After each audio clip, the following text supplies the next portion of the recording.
Hi, I'm Mason. I'm the only son of two very busy diplomats. They're always flying off to the far corners of the world doing important jobs for the country. So ever since I was little, I was always left behind alone at home, having to be babysat by an army of strangers. Even when I was a teen and they had to go on a mission in India, they still hired me a babysitter. Mom, I'm 14. I can take care of myself. Nonsense. You're still my little baby. What if something goes wrong? You need someone here to take care of you. I didn't like it one bit. Mara and I were at odds. She was always mean and sour. On her first day, she plopped herself on the couch and ate all the food in the fridge. At school, some boys always laughed at me for still needing babysitters. When they saw Mara drop me off, they grabbed me by the collar and pushed me into a wall. Let me go! Or what? You gonna call your babysitter? Boo-hoo!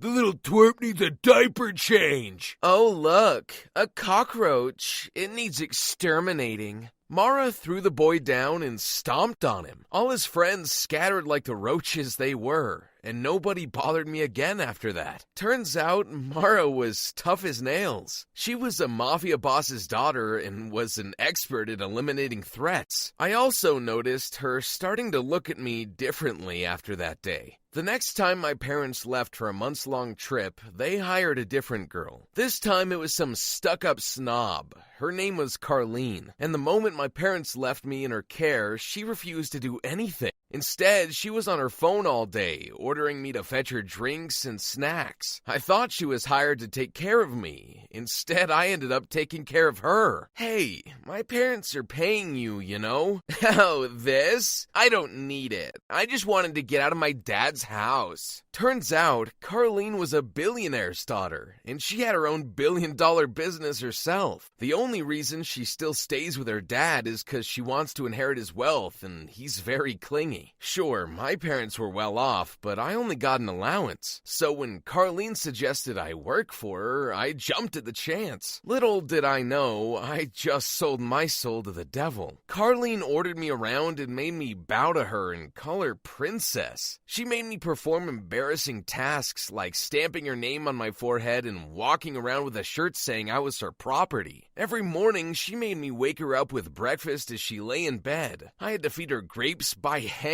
She made me dance in front of her friends, and her girlfriends piled on and used me as their toy. The boys who used to torment me saw their chance too and joined in. They made me their errand boy, and if I refused, they'd tape me to a wall in some abandoned classroom. But one stormy night, while Carlene was enjoying my parents' main bedroom, I heard glass shatter. I ran down to check on her, and as I watched from the shadows, I heard two men whispering. They were wearing masks and looked like they had already helped themselves to Mom's jewelry. Carlene was in one of the man's grasp, his hand over her mouth so she couldn't scream. Wait, I recognize her. What's she doing here? That's the billionaire guy's daughter. So, why don't we take her? I bet that guy's gonna pay a pretty penny for his daughter. I was faced with a choice. Let them take her and have my suffering end, or rescue the girl who made my life a living hell. I pressed the panic button right beside the light switch, and immediately the windows and doors barricaded themselves. I slipped in the cover of the commotion of the blaring siren and the flashing alarm lights. I rolled over silently behind the guy who was holding Carlene prisoner, and with one chop of my hand, he was out like a light. I saw the panic in the other burglar's eyes as he ran to the door, but it was too late. He was trapped in there with me.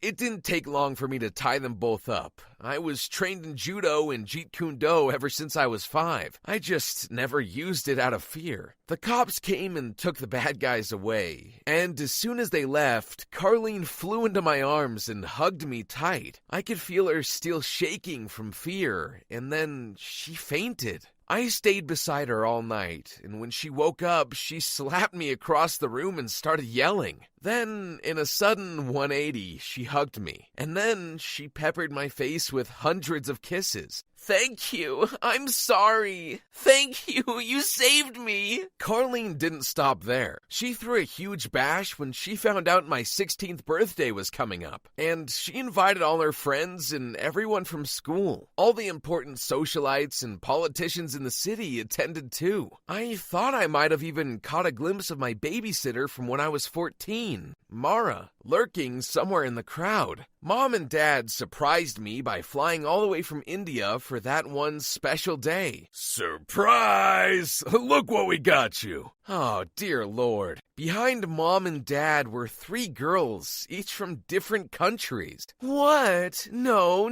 it's not what you think. We hired them as your maids. Happy birthday. The 3 girls bowed to me and smiled. "It's nice to meet you, Master Mason. Here's a gold trinket my father made. Happy birthday, Master Mason. I've knitted you a sweater from the finest wool in my village. Master Mason, my family is poor, so I could not bring you anything of value. But take this kiss as a birthday present." She kissed me, and the 2 other maids immediately looked jealous. That was when, suddenly, the boys who were my tormentors came up to us. Well, look who it is. I'm surprised a loser like you got invited to this shindig. Hold him! I'll make him a punching bag. My maids jumped into action. The first one punched one guy in the throat, the other swept their feet, and the third one put their leader in a chokehold. Wow, I should have known Mom and Dad would only hire maids who knew self-defense. Suddenly, from behind a huge vase, Mara jumped out and tied the guys up in ropes. And then Carlene arrived at the scene. "What's this? And who are these insolent fools? I didn't invite you." She made one phone call, and for the rest of eternity, all those boys were banned from the city's clubs, restaurants, and basically any event worth going to. No, please, Mason, dude, I'm sorry. I didn't know you had such powerful friends. Help me, I'll do anything. And you didn't know you were coming to my birthday either, huh? All right, I'll ask my protectors to stand down on one condition. Kneel and proclaim to everyone that I'm your master. He was speechless at first, then he relented. He and his gang knelt, and the crowd parted to watch the spectacle. The leader looked up at me, and I could see him begging for me to stop him. But no, all those years, they spit at me. They stuck me to walls. They glued my shoes to the floor, and I made not a single peep. I told them to back off so many times, but did they listen? Now that I had all the power, I was gonna make sure they learned their lesson. I raised my eyebrow at them. And then, finally, all the boys touched the floor with their hands in a show of utter submission. "You are my master."